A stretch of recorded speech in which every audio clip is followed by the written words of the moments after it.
Domo, Mutia desu. Halo semua, saya Mutia Rahma.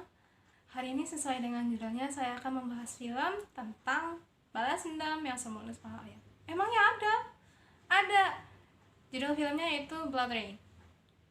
Film ini diproduksi tahun 2005 dengan sutradara Uebo. Rating film Blood Rain ini di IMDb ialah 2,9 dari 10. Saya akan mencoba mengulas film ini, namun mungkin saja nanti akan ada spoiler. Namun saya akan mencoba tetap fokus pada struktur daripada apa yang terjadi sebenarnya dalam film. Sa, ikimashou!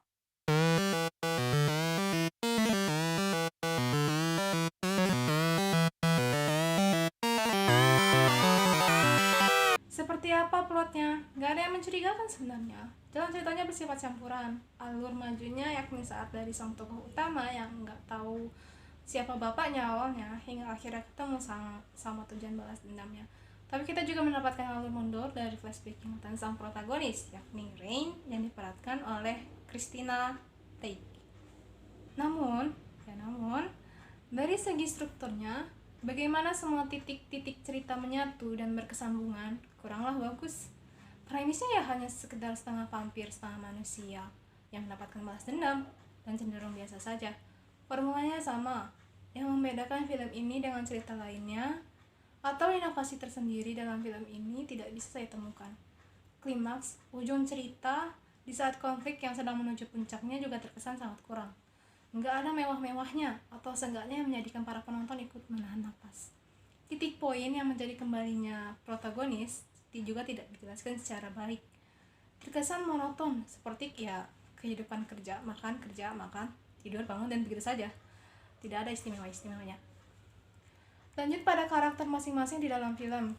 Yang namanya protagonis, biasanya karakternya akan dibahas dengan baik sehingga para penonton bisa memahami atau bersimpati dengan apa impiannya, apa tujuannya, dan bagaimana emosi yang ia tampilkan. Namun sekali lagi, kalian tidak bisa berharap banyak. Protagonis tidak digambarkan sebagai wanita yang kuat, yakni Rain, yang tidak akan menyakiti manusia tidak berdosa. Kan si Rain ini manusia setengah vampir, tetapi dia juga manusia juga. Ada adegan di mana dia ada vampir yang nyerang manusia tapi dihentiin sama Rain.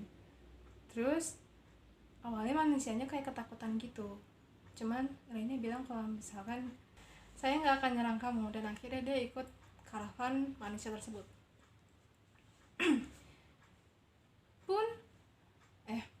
Dia berkemauan kuat dan fokus pada tujuannya, sehingga saking fokusnya kita tidak bisa melihat sisi lain dari protagonis. Ketika dia jatuh cinta, jadi nanti si Rain ini bakal jatuh cinta sama salah satu tokoh di dalam film tersebut.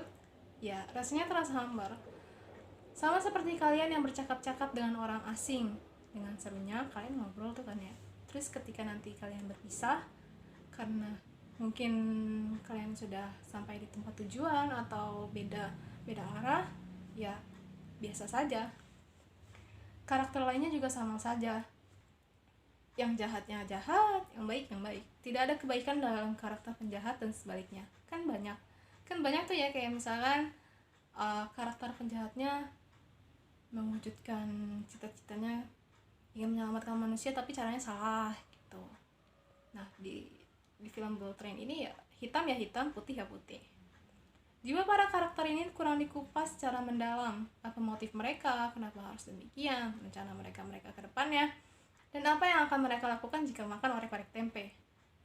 Imajinasi karakter mereka seharusnya bisa kita pahami jika karakter mereka ditulis dengan baik.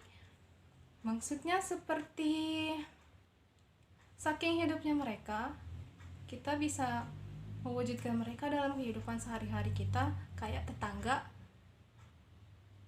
yang dekat dengan kita. Hingga rasanya mereka bukanlah bagian dari film, melainkan manusia yang benar ada di zaman itu yang dijadikan sebuah film. Bagaimana dialognya? Cukup bagus menurut saya. Bagaimana dialog tersebut dibawakan oleh para pemain sudah cukup baik. Ada adegan yang bagi saya cukup hidup, yakni saat salah satu karakter dalam filmnya menulis surat untuk putrinya.